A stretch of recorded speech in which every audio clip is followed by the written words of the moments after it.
to the Ungovernables, the Captain's Crew, the LFA family, McGroin Nation, coming to you live from the deep red state of Tennessee on rumble.com/LFA TV. Also on X, we're waiting for Trump's press conference today. It's going to be a big news event at some point. It was supposed to start 3 minutes ago. It hasn't, but that's all right. We will be here when it does, and we'll cut to it when it does. Donald Trump's set to be making a major trade announcement today, and that announcement is supposed to be with the United Kingdom. Yesterday, he said that it would be happening at 10 o'clock Eastern Time, so we are here, 10 o'clock Eastern Time. Donald Trump has not begun yet, but when he has begun, we will cut to it. We will cut to that news conference. Good morning, everybody. Let us know where you are watching from. If I can do something, I'd like to try just a little. Yeah, so that doesn't work. Okay. All right, I was looking to see something. All right.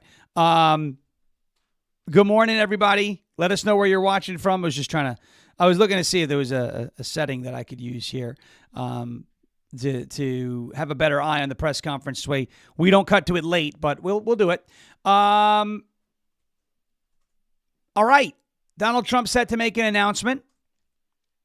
Trade deal with the United Kingdom. And I'd like to know where the hell the experts are today that said that the tariffs were going to be the end of the world. I'd like to see where are you people, right? I thought you were all smart people. It turns out you're stupid people. It turns out you're stupid people. These people I know. Remember when the Liberation Day just over a month ago and everyone said this is going to be the end of the world? And it's going to wreck the economy? And it's going to hurt. And, oh, gosh, the stock markets and the hedge funds, everybody's selling. Crypto tanked. The stock market tanked. Which, by the way, I'm so happy that crypto went down because it gave me a great buying opportunity. Over the last couple of weeks, we've done pretty well. That's true. Bitcoin, by the way, back up to around 99,000 this morning. Interesting.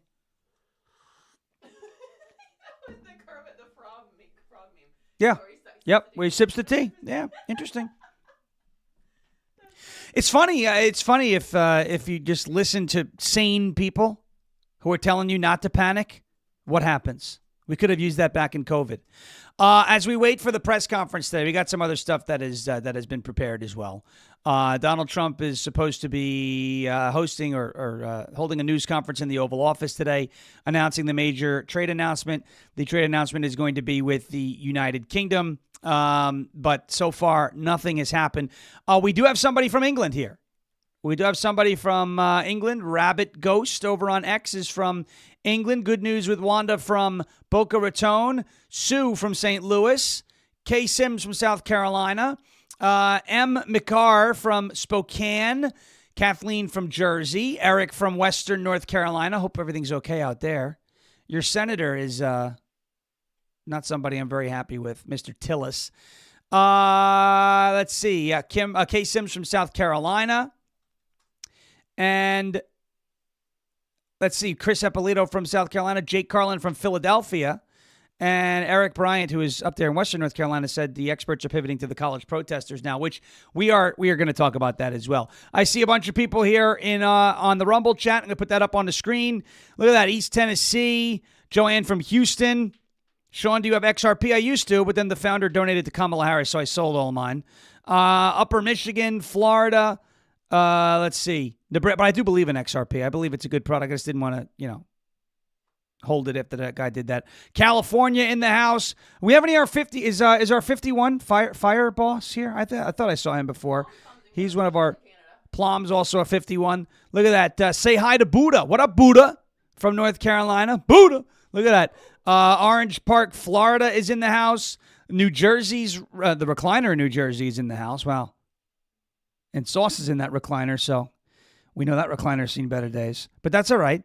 San Diego, California is in the house. Look at this. Look at all these big. Indiana is here. Wisconsin is here. I'm not forgetting you. I'm reading them as they come on. Maryland is in the house. Georgia's in the house. Michigan, New York. All right. A lot going on. We're going to start. Let's get to a word from our friends at OFP Farms first. I'm going to, as the press conference, we're waiting for the press conference to start. Has not started yet. He is scheduled to speak was scheduled to speak at 10 a.m. Eastern Time. Has not started yet. We're still waiting for that to start. When it does start, we will cut to it. We've got the live feed just to let you know. It is right here. So nothing is going on yet.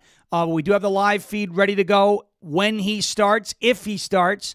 And if he doesn't start, I've got a whole show prepped for you anyway, because, we've seen this happen before where there's supposed to be a news conference and then there isn't for a little bit of time. So we'll talk about the college protests. We'll talk a little bit about immigration. Pam Bondi announced that there was a bunch of pedophiles that were arrested, which is a good thing. Alex Jones got the James O'Keefe thing wrong yesterday because, let's be honest. As much as Alex Jones has broken a few stories, the James O'Keefe, let me say this about the James O'Keefe thing yesterday.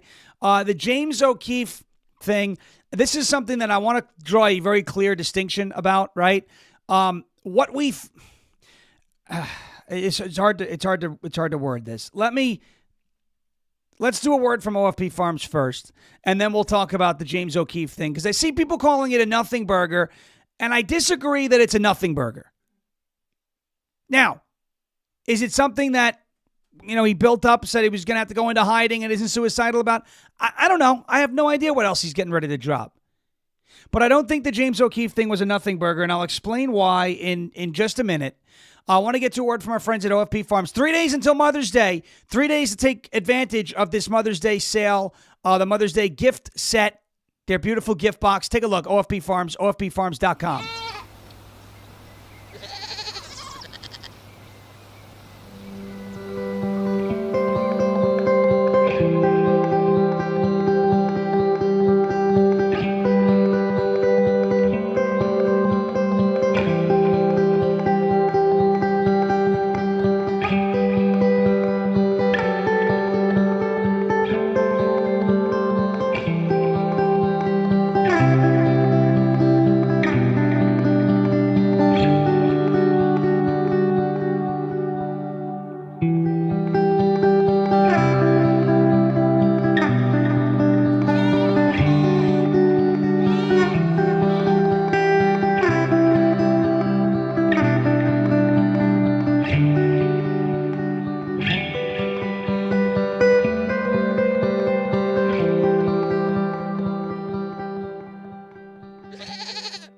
OFPFarms.com, promo code SHAWN. Ladies and gentlemen, OFP Farms, Mother's Day sale. Mother's Day is May 11th, but for those of you who haven't ordered yet, the sale does end on Sunday, May 12th. So OFPFarms.com, promo code Sean, you can pick up this amazing Mother's Day gift box. Folks, they have sold hundreds of these boxes. I'm not joking. I've heard from the wonderful sponsors and people and goat farmers and patriots over at OFP Farms. I see you. You don't see my mouth moving. So you don't know if I'm actually, but I am. It's crazy. OFPFarms.com, promo code Sean. They've sold hundreds of these Mother's Day gift boxes. And if you're not one of the hundreds of people who have bought the Mother's Day gift boxes, I don't know what you're waiting for, but the sale does end Sunday. 20% off. OFPFarms.com, promo code SHAWN. 4 days left of the sale. 4 days left of the sale. 3 days left until Mother's Day. Sale ends on Sunday. OFPFarms.com, promo code SHAWN. OFPFarms.com, promo code Sean for 20% off. OFPFarms.com, promo code Sean for 20% off. Monday, I'll open that box and show you what was in it, because I'm sure the Father's Day gift boxes will be coming soon, and you'll want to do the same thing for Dad. So there you go. OFPFarms.com, promo code SHAWN. OFPFarms.com, promo code Sean for 20% off. Hundreds of boxes have flown off the shelves. Let's continue to support these amazing patriots over at OFP Farms. All right. We're still waiting for the press conference. Fashionably late. And he is fashionably late. Yeah. Still nothing there. Or as far as I can see, there's nothing there. So we will continue to wait. I want to talk about this James O'Keefe thing, the story that dropped yesterday. A lot of people called it a nothing burger, and I get why, because I know among folks on our side, we've all believed it to be fairly common knowledge that Prince Andrew was a creep, right? You know, you had Virginia Giuffre, or however you pronounce her last name, who is now dead, and they are saying that it was suicide, which I don't believe. But you have these not wild, but you have these very significant allegations that have been levied against Prince Andrew, right? And we hear that he was involved with Epstein and that he may have been a pedophile and that he may have had relationships with underage girls. But we have only gotten that from accuser testimony and maybe a few witnesses and some general speculation and conjecture. My point is, just because we think something has happened doesn't mean it actually happened. And I say this, I've speculated about things that may or may not be happening and think I know beyond the shadow of a doubt. Again, Prince Andrew, a lot of different people, Spygate is another good one. Spygate's a great one. I think that everything on the Epic Times Spygate poster that's hanging on my wall is the truth. But we don't have the ironclad, proof. We have very strong feelings. And so yesterday, what James O'Keefe released is somebody who's close to Prince Andrew, who is saying the things that we already knew. It's not like it's new information. Like, oh, wow, Prince Andrew was a creep and he was a pedophile. Like, it's not new from that aspect, but the source of the information, the fact that you have somebody who's close to him saying it, is extremely significant because it moves the needle, right? So for us, we're all pretty sure, right? We're all like 99+% sure that Prince Andrew's a creep, right? So it's not new for us. But you have to remember, it's not about us. When you go out and you make, and I'm not saying you, when I say you as in just a general term, right? When you go out and you make a claim like Prince Andrew's a pedophile, that's a very significant claim, right? So extraordinary claims require extraordinary evidence. And there is evidence. We're not just saying it because we don't like them. We're saying it because there is evidence. Yesterday may have been one of the strongest pieces of evidence that has ever been released because of who the person was that said what he said about Prince Andrew. And that's the point. So there are, I bet you, in this country, the majority of, how do I want to phrase this? I'm trying to figure this out so it makes sense. In this country, I bet if you said to a random person in the supermarket who you don't know, hey, do you think Prince Andrew is a pedophile? 70% of the time, that person will tell you, no, I don't think so. Why would you say that? We got to step outside of not an echo chamber, but outside of our territory for a minute. There's a lot of people who have no idea, right? So if you walk up to somebody in the grocery store, like we saw a friend of ours yesterday in the grocery store, right? Kroger. We met a good friend Kim yesterday in the grocery store. And you walk up to a random person in the grocery store and you go, hey, do you think Prince Andrew is a pedophile? There's a good chance in that grocery store, the person you're saying that to goes, what? No, I don't think so. Why? When information that James O'Keefe releases yesterday, when the information like that comes out yesterday, it could move the needle. More people are likely to believe that allegation now because of who said it. And there's a good deal of significance about that. Now, we're always dialed in. So you got to remember, you're watching LFA TV. We're ahead of the curve. We're breaking some of the news, right? We're talking about things before a lot of people talk about them. I'm sorry, how long has this show been talking about Ed Martin? Now, all of a sudden, everybody wants to talk about Ed Martin. Where the hell were you 2 months ago? Not to say you can't do it, not to say we don't want you to help, but we've been out in front of it, right? Here's the thing, right? So we're always on the cutting edge. So when you hear this information about Prince Andrew, you're like, oh, that's old news. This isn't breaking. This isn't big. This isn't new. But it's about more than just us. And that's the point. It's about more than just us. Now, what was built up as something, I'm not suicidal, this whole thing, you want to say that was over-dramatized? You can have that conversation. There are apparently still 2 more stories left to come out.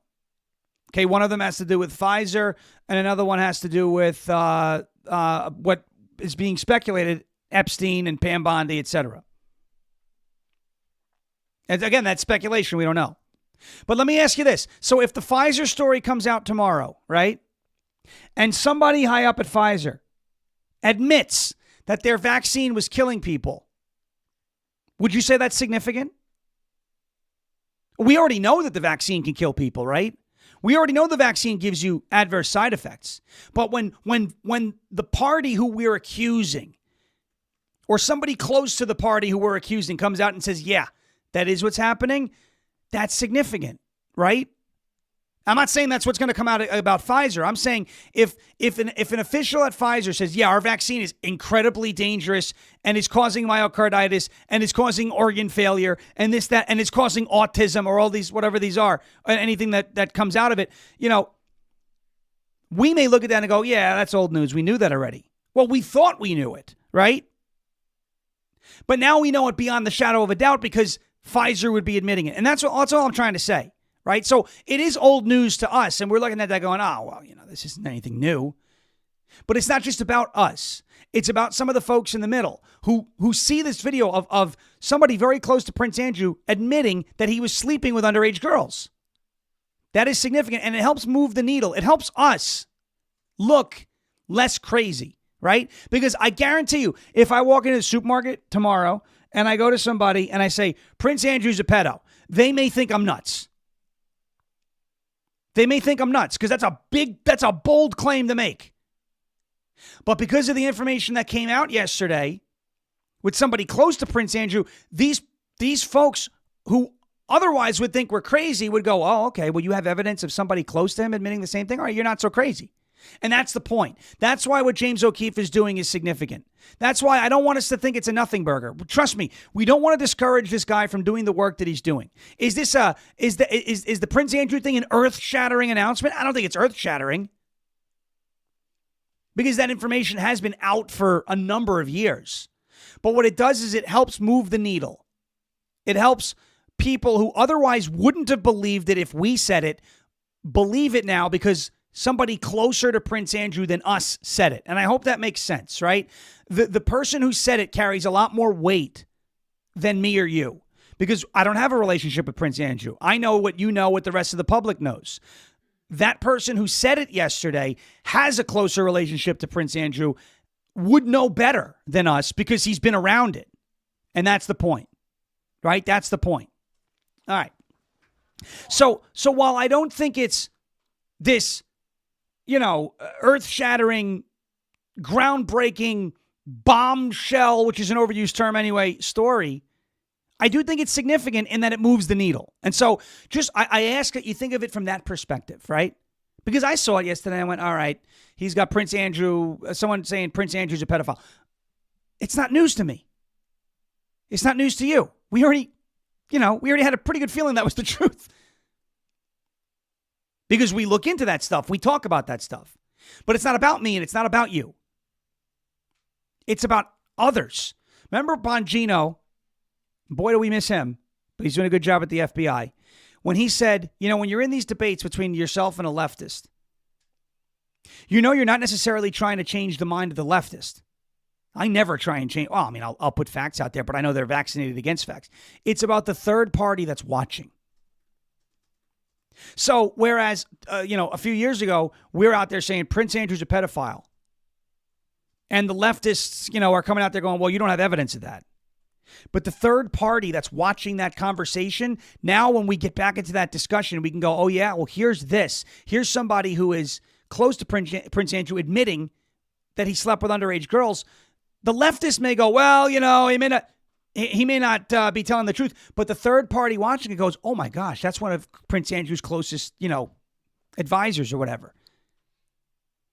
It's pretty significant evidence to sway that third party watcher and to move that needle.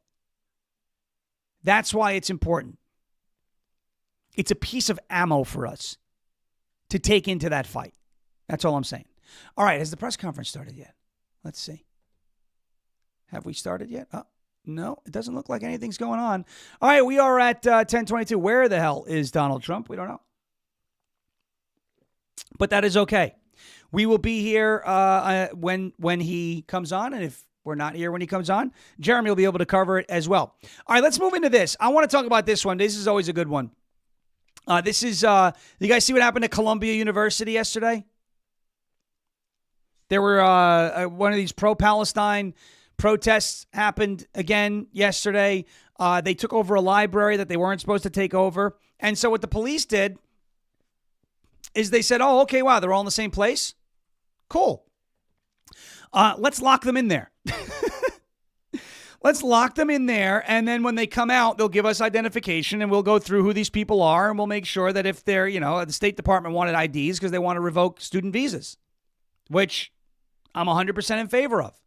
Again, and I want to be perfectly clear about this, right? The First Amendment covers peaceful gathering and peaceful protests, right? Peaceful. Is unlawfully occupying a building peaceful? No, because it's unlawful. Right? Is unlawfully... Who is saying that about Bongino in the chat? Fox Gino. All right. Well, all right. You know what we're going to do? This is what I like.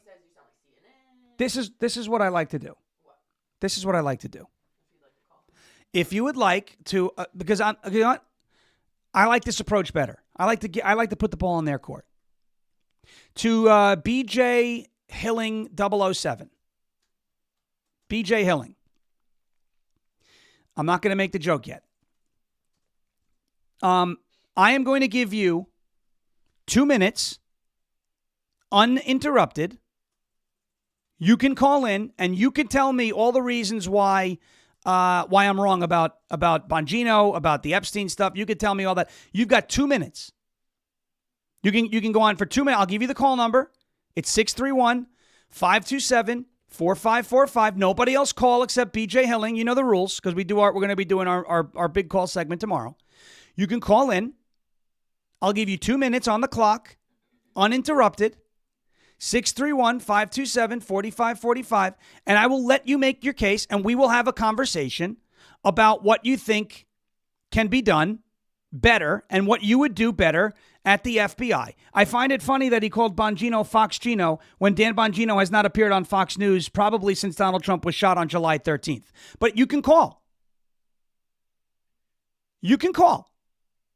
The last time we did this, the person who we offered this to dodged it because he was a coward. He never showed up again. Is BJ Hilling 007 willing to call? 631-527-4545. I would like to have a conversation with. This is how we're going to do it. I think this is fair. Right? Nothing's showing up on my screen yet that he's calling. So, yeah, he might be going, oh my gosh, I'm getting called out. Okay, fine. Or maybe he realizes he's wrong. I don't know. The chat wants you to call BJ Hilling. We would love to hear from you. Okay. Yeah, I mean, everybody is, wow. They're lighting him up. Don't be mean to the man. Or woman, I don't know. I genuinely don't know. 631-527-4545. I will give you until 10:35 in the morning. You got 10 minutes to figure this out. Nah, that's a long time. Is that little bit of a long time? 10 minutes, you think? Or should we just do it until... Yeah, we'll do it until... Let's do it until 10:35. 631-527-4545. Okay. The Columbia students were arrested yesterday, though. Here, watch. This is the police. Look at this. What's the worst that's going to happen if you let people in, man? What's the worst that's going to happen? What is the worst? You're going to hurt people, man. You're going to hurt people. So you're creating a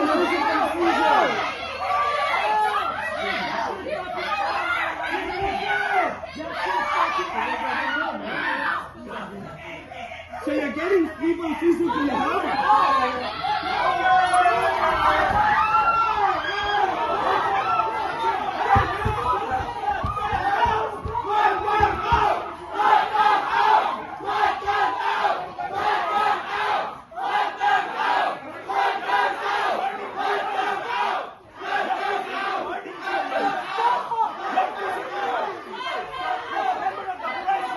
How ironic is that? By the way, you hear that? I saw Winky's comment saying the howling is, now do you know why we do the rooster?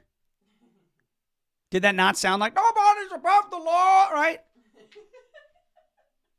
Cockadoodle, don't you dare. There's a bunch of cockadoodle dumbasses in that library. No, they went in unlawfully to take it over, and then they were upset when they couldn't get out? Why'd you take it over? Now, these apparently there were over 80 arrests made yesterday. They were led out of the building in handcuffs, which is funny. D-Big says, play silly games, win stupid prizes. Agreed. Absolutely. Here's some of the footage from the arrests that were made in the wake of that madness yesterday.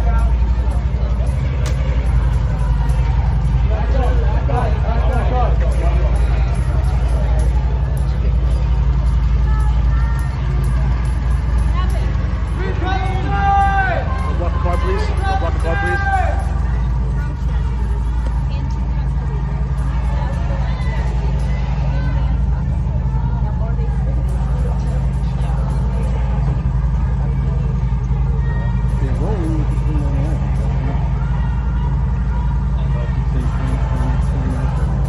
All right, so you get the point. So apparently over 100 students took over a Columbia University, the Butler Library at Columbia University. They brought signs, they're chanting. They were, with their little masks on, acting like good little terror simps, like normal. But this time Columbia, they shut the protest down quickly because they don't want to lose that federal funding, right? Well, Marco Rubio, who has been, has there been a more pleasant surprise about with this administration than Marco Rubio and what he has done as the Secretary of State? He was one of the guys, remember, when they announced him, when they nominated him, he was, his nomination was announced, and we were like, uh-oh, right? We were like, my gosh, we talk about not putting the swamp in there and the establishment in there. Now Rubio? Marco Rubio has been phenomenal. Now he's reviewing the visa status. Any of these students, according to Marco Rubio here, we are reviewing the visa status of the trespassers and vandals who took over Columbia University's library. Pro-Hamas thugs are no longer welcome in our great nation. Look, again, Rooster, nobody's above the law, right? Nobody's above the law. That's the truth. So, again, people need to understand what the First Amendment is. You have the right to free speech, and you have the right to peacefully assemble. But taking over a building and trespassing is not peaceful. That is unlawful, right? Now, if you're here on a student visa, you have to obey the law. If you don't obey the law, your student visa can be revoked. It's not about coming here and protesting Israel. Protesting Israel is not against the law. Having a conversation or holding a protest or taking a position that you don't like the United States' relationship with Israel is not illegal. That's not what is being criminalized here. And anybody who is saying that is what is being criminalized is lying to you. What is being criminalized is unlawfully taking over buildings, vandalizing things, destroying people's property, assaulting people, right? That's unlawful. Saying that you don't like the United States relationship with Israel, or you don't like AIPAC, or, whatever it is, that's not illegal. That is covered and protected by the First Amendment. But when you break into a library unlawfully and you trespass, which is unlawful, that is a violation of the law. You can have your visa revoked. And if Marco Rubio revokes the student visas of these people, that's it. I don't feel sorry for them. He has the right to do it. This is not a First Amendment issue. I'm sorry. And there are other folks who get the First Amendment, your First Amendment right to free speech. It's like if because you get this all the time. When you disagree with somebody on social media and you're like that type of, I don't like that talk. They're like, what's free speech? Yeah, okay. The First Amendment does not protect you from criticism from other people in the public, right? Like, if you say death to America and I say you're a moron, and you're like, yeah, but free speech. But yeah, okay, yep, exactly. Works both ways. You said that. I said what I said. All the First Amendment does is protect you from government coming after you and persecuting you. It doesn't protect you from criticism. People think the First Amendment means you can just do whatever you want all the time. You got to understand what that exists for. All right. Anyway, I think our little troll, he's not going to call. I am leaving this up for another. I'll leave the call screen up for another 2 minutes, just in case. Yeah, I think he got scared away. That's all right. I think that's the best way to handle it. Because you could be tough on the keyboard, but when I say, hey, give us a call. I use the Andrew Wilkow model. That's what he does all the time. Anybody on the left gets 2 minutes uninterrupted. I'll put a timer on, and they can make their case. Or not. He may not have been on the left. He may have been I don't know where he was. He may have been on drugs. I have no idea. But we got a couple of things. Look, Donald Trump still has not come out for the press conference, so we'll keep an eye on that. We'll see what happens. Hopefully he does hold that press conference at some point. We're looking forward to that major announcement with the United Kingdom. So let's hope that press conference does take place at least at some point today. All right, before we get back into the other aspects of the show, I want to talk about some immigration-related stuff, which is really cool. Let's go to the LFA TV website, lfatv.us, lfatv.us, lfatv.us. Click on the LFA TV store tab, lfatv.us. You will see it. I think it's on your screen. Yes, it is. Click on the LFA TV store tab. You will see everything there is to offer here at the LFA TV store. Click on Visit the Store. You'll see all of the items, not just the featured items. The featured items are great, but you will see all of the items. Look, here's the I Don't Really Care Margaret shirt. Everyone seems to like that. By the way, J.D. Vance's half-brother, Corey Bowman, is advancing to the general election in Cincinnati. However, Cincinnati's a heavy Democrat area. It's got a lot of work to do, but the real work is going to begin, and we will help Corey Bowman out the best way we can. But this is LFATV.us, LFATV.us. Look, there's the mugs. We love the mugs. Got the Trump Vance flags. You've got a bunch of awesome merchandise here at the LFA TV store, LFATV.us or JeremyHerald.com/store. Look at that, Rise Up Coffee. Best way to start your day. You've got tote bags, keychains, beach towels, winter hats. There's something for every occasion here at the LFA TV store, LFATV.us or JeremyHerald.com/store, LFATV.us or JeremyHerald.com/store. And we move on. Looks like our troll did not take us up on our offer, so we will close down that screen, free up a little CPU, and get going. All right. As we continue on, folks, got 10,000 of you watching right now live. Hit that thumbs up button as we wait for Donald Trump to begin his press conference at the White House. Doesn't look like anything's happening right now. Fashionably late, and we continue on with what we had planned for today. Ladies and gentlemen, I want to take a quick laugh break. You want to do a laugh break? How about Bernie Sanders? It's always fun to play Bernie Sanders, right? Oh, no. Don't you tell me what I can do and what I can't do.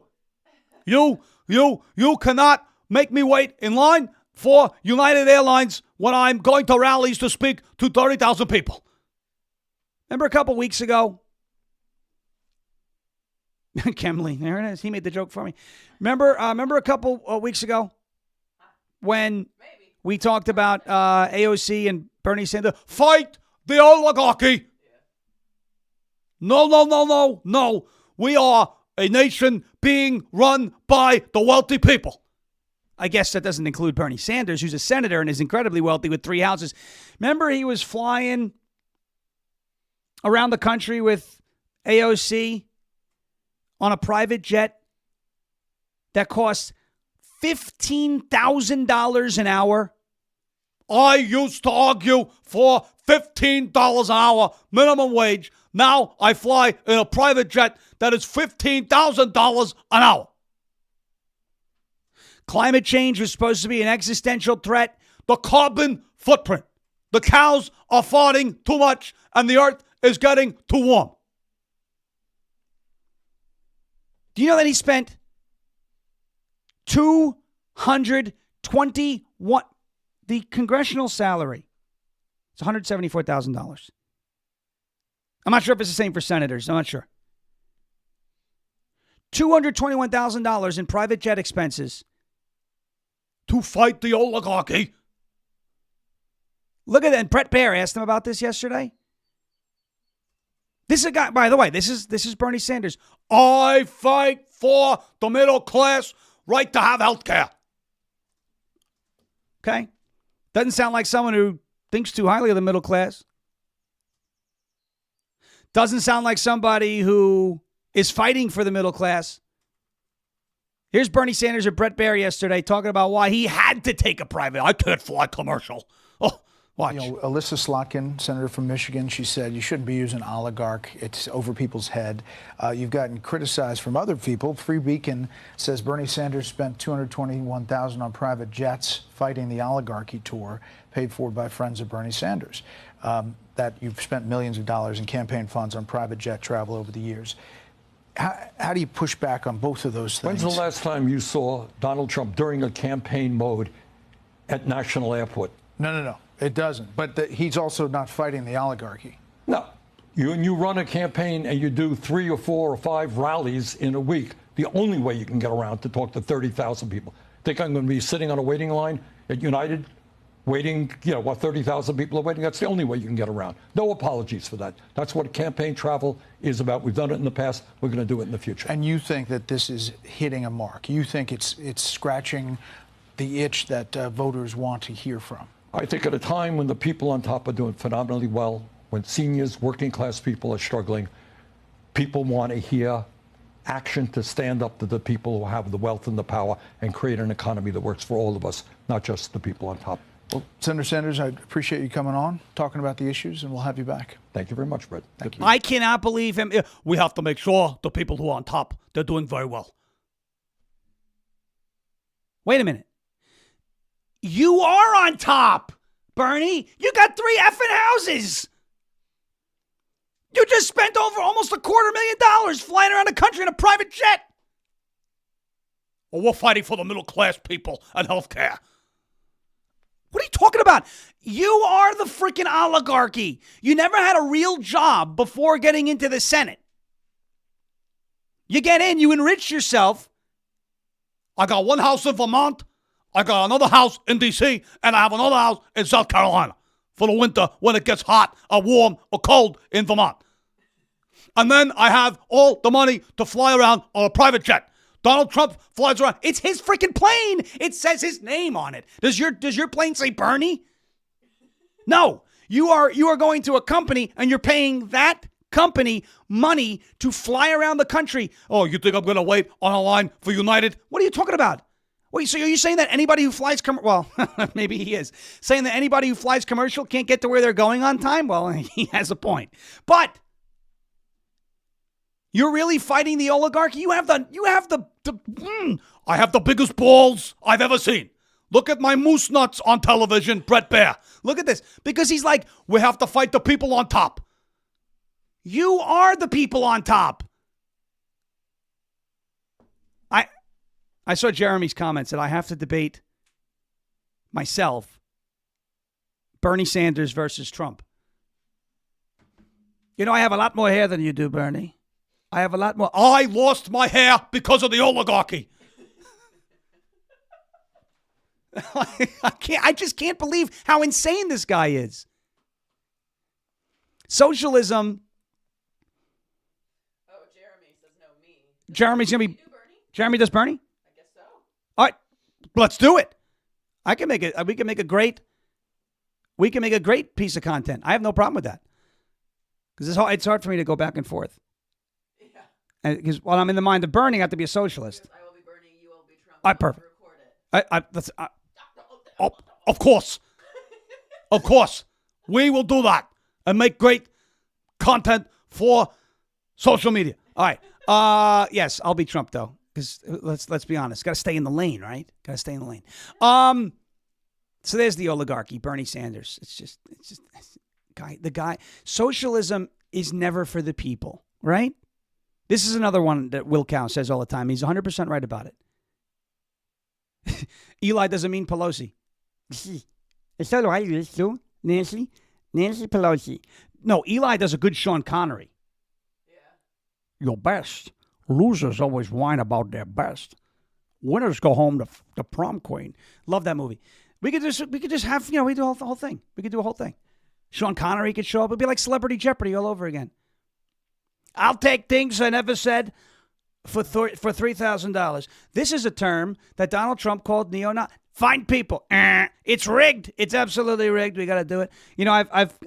I'm thinking about doing this bit. When the new pope is elected and it's not Donald Trump, we're going to say that they voted on Dominion machines and it was a rigged election and Trump should have been the pope. I think we may run with that.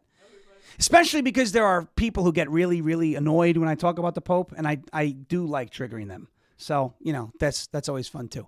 All right. Where was I? We kind of went all the way off the rail. Pelosi? We have all this stuff. All right. Bad Moon apparently doing a George Floyd impersonation. He can't breathe. All right. So there it is. There it is. All right. Good. Hey, I'll take anal bum covers for $400. Yeah, that was I loved Celebrity Jeopardy on SNL. Let's talk about this. 69% of Americans believe that the immigration system is broken. I actually think it's more than that. But why would 69% of Americans believe the immigration system is broken? Oh, that's right, because it is. Because it is broken. It's broken probably worse than we've ever seen, right? Because we used to be able to, okay, this guy's here illegally. We could take him. We can get him out of the country, right? Now it's like if you deport one guy, there's a judge. He's like, no, they have to stay in our country and get due process. Where was the due process when they came in illegally? Didn't exist. A new poll from Rasmussen. Look, I like Rasmussen. Now, I always want to be clear about Rasmussen and how I feel about them.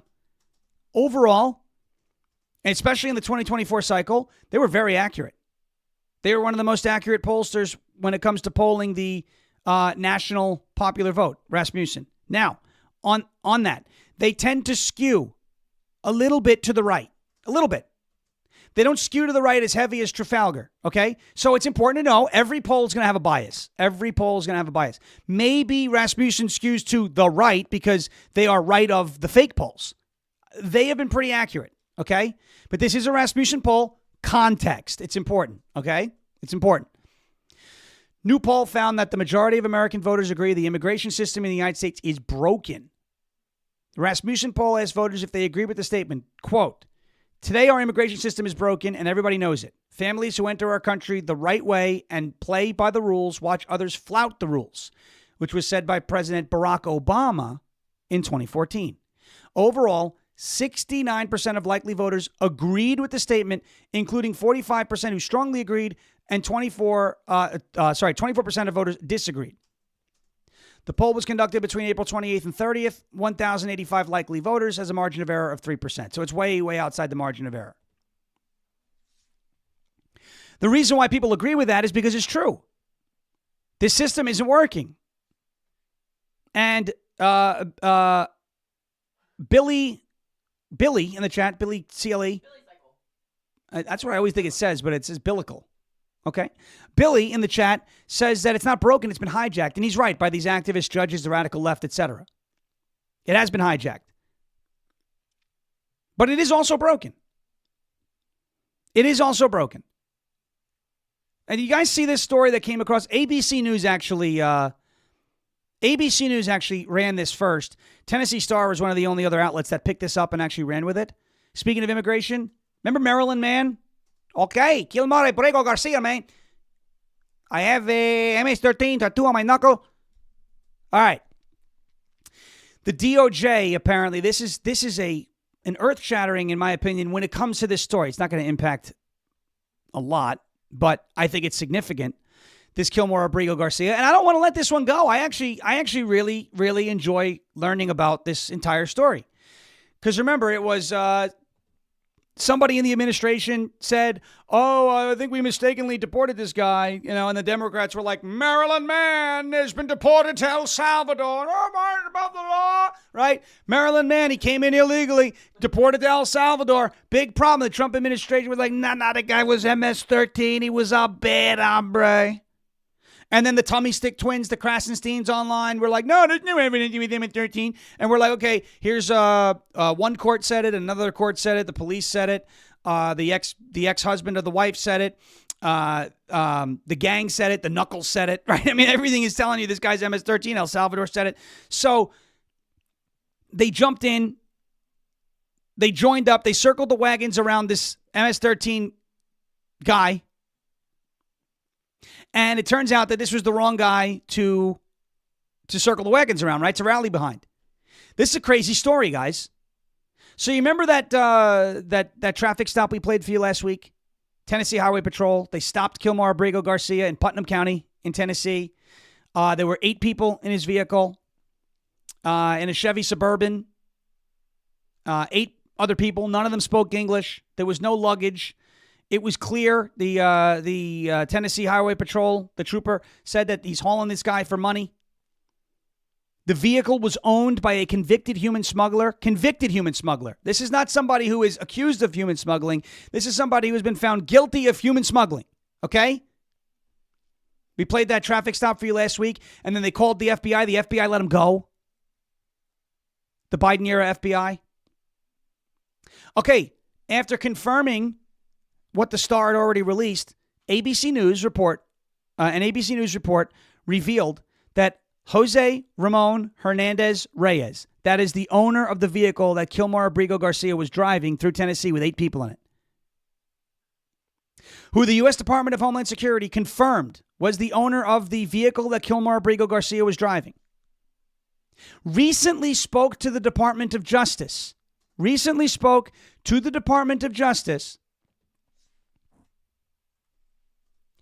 Or a DOJ lawyer regarding the traffic stop after he was offered immunity. So the DOJ hears about this traffic stop. It's like, we got to find out about it. Now, this guy, Jose Ramon Hernandez Reyes, who was convicted of human smuggling, he's like, well, I got the information for you, but, king for a day, give me immunity. I can't be held accountable for anything that I tell you. Hernandez Reyes was previously arrested in 2019 and convicted of human trafficking in 2020. At that point, he was sentenced to 18 months behind bars and then deported and ordered not to return to the United States for 3 years. According to the report, Hernandez Reyes violated the terms of his sentence and illegally re-entered the United States sometime later, allowing Department of Justice attorneys to interview Hernandez Reyes at the Federal Correctional Institution in Talladega, Alabama. The outlet, citing sources familiar with the interview, reported that Hernandez Reyes, quote, recently spoke with attorneys who asked questions about his connections to Kilmar Abrego Garcia. Hernandez Reyes reportedly told the DOJ that he met Abrego Garcia in 2015, just 3 years after Kilmar Abrego Garcia reportedly admitted to illegally entering the United States. Remember, Kilmar Abrego Garcia admitted to entering the U.S. in 2012. After they met in 2015, Hernandez Reyes reportedly admitted to the Department of Justice that he paid Kilmar Abrego Garcia to transport illegal immigrants from Texas to various destinations throughout the United States. So, what does it mean? It means in that traffic stop, the man who owned the vehicle, Hernandez Reyes, right? What's his whole name? 4 names. Is it Jose Ramon? What is it? Yeah, Jose Ramon Hernandez Reyes. There it is. Jose Ramon Hernandez Reyes. He is saying that in that traffic stop in 2022, Abrego Garcia was being paid to traffic the 8 people that were in the back of that Chevrolet. In other words, Kilmar Abrego Garcia was trafficking human beings. Are we at 700? We're like one away, so yeah. It's It's $6.99 for me. But Get to 700. Get to 700. He's waiting. He's waiting. He's waiting. But are we at 700 yet? What? It was a premature honk. There we go. 702. All right. There he is. He's up in the air. He's all over the place. It's our hedgehog. We honked our hedgehog. Thank you for getting us to Mo this morning. Kilmar Abrego Garcia was being paid to traffic those human beings from Texas, it seemed like, to Maryland. We're going to Maryland. That's what he said in the that traffic stop. Do I have the traffic stop? Trump's on Fox, Cynthia said. Is he going? Is the press conference live? Yes, it is. Okay, we're gonna cut to the press conference right now. Donald Trump is making his announcement right now. We will cut to it. Here it is. Very conclusive, but the actual deal is a very conclusive one. We think just about everything's been approved. So good for both countries, and we'll also receive new market access for American chemicals, machinery, and many other industrial products that weren't allowed. And they'll end up getting products that they'll be able to price, and if they like them better and we make great products, they'll be buying those products, but they were not available in the UK. Furthermore, in a historic step, the deal includes plans that will bring the United Kingdom into the economic security alignment with the United States. That's the first of its kind. So we have a big economic security blanket, and that's very important. And we feel very, very comfortable with that because it's been a great ally, truly one of our great allies. I mean, a lot of people say our greatest ally. I don't want to insult people by saying that, but I can say it's certainly one of our greatest, and right at the top. And they're the first one we're talking about. And by the way, we have many meetings planned today and tomorrow, and every country wants to be making deals. And we have a meeting, as you know, Scott will be going over to Switzerland on Saturday, and that'll be very, very interesting. We'll find out, but I think they want to make a deal very badly too. Both countries have agreed that the economic security is national security, and will be working together as allies to ensure that we have a strong industrial base, appropriate export controls, and protections for key technologies and industries like steel. Steel is a big factor. Both countries will become stronger with steel and things necessary for military. You know, we used to build ships and other things literally at a level that nobody's ever seen, and we haven't. We've eased up, and I would say that the UK certainly eased up, but now we're going to be uneasing both, and we work together. Once again, I want to thank Prime Minister Starmer. He's been terrific for his partnership in this matter. The special relationship and external bond, it's really an external and an internal bond between our two countries, will soon be stronger than ever before. And we really do. We have a great relationship. I want to just say that the representatives of UK have been so professional, and it's been an honor doing business with all of them, and in particular the Prime Minister. And I'd like to introduce him now to say a few words. Mr. Prime Minister, please take it away. Thank you, Mr. President, Donald, and this is a really fantastic, historic day in which we can announce this deal between our two great countries, and I think it's a real tribute to the history that we have of working so closely together. Can I pay tribute, Donald, to your negotiating team as well, particularly yes. Howard and Jameson, who've done an incredible job, a very professional job, and my team as well. Two negotiating teams have worked at pace now for a number of weeks to bring in this deal today. Really important deal. This is going to boost trade between and across our countries. It's going to not only protect jobs but create jobs, opening market access. And as you say, Donald, the timing couldn't be more apt, because not only was it 80 years ago today that victory came for Europe after and at the end of the Second World War, but of course on that day the UK and the US stood together as the closest of allies. And Donald, I think even down to the hour, because you may or may not know that it was about this time of day, exactly 80 years ago, that Winston Churchill announced victory in Europe, and that led to great celebrations across Europe, across America, but particularly in the United Kingdom. Literally people going out into the street, putting bunting up, going up to the palace. And so to be able to announce this great deal on the same day, 80 years forward, almost at the same hour, and as we were 80 years ago, with the UK and the US standing side by side, I think is incredibly important and makes this truly historic. That close relationship has endured over those 80 years. As you know, Donald, when it comes to defence and security and intelligence sharing, of course, There are no two countries that are closer than our two countries. And now we take this into new and important territory by adding trade and the economy to the closeness of our relationship. It is built, as you say, on those notions of fairness and reciprocal arrangements. We've always had a fair and balanced arrangement between our countries. This builds on that, hugely important. For sectors like car manufacturing and for steel and aluminium and so many others. And yes, we can finish ironing out some of the details, but there's a fantastic platform here, including, of course, on the tech side, where I think I'm right in saying we're the only two Western countries with trillion-dollar sectors when it comes to tech.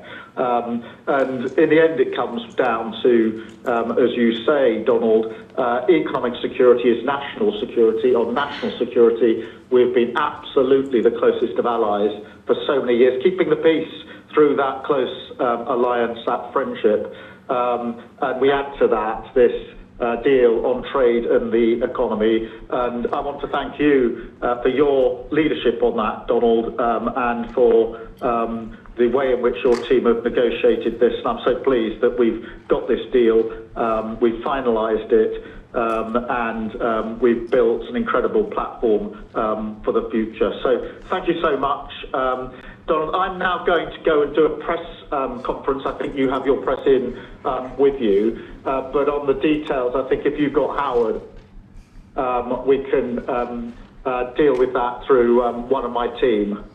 That's great. Well, Mr. Prime Minister, thank you very much. It's an honor. We're going to have a continued, maybe a better relationship than ever before. You know, I don't know if the media knows, but the U.S. and UK have been working for years to try and make a deal.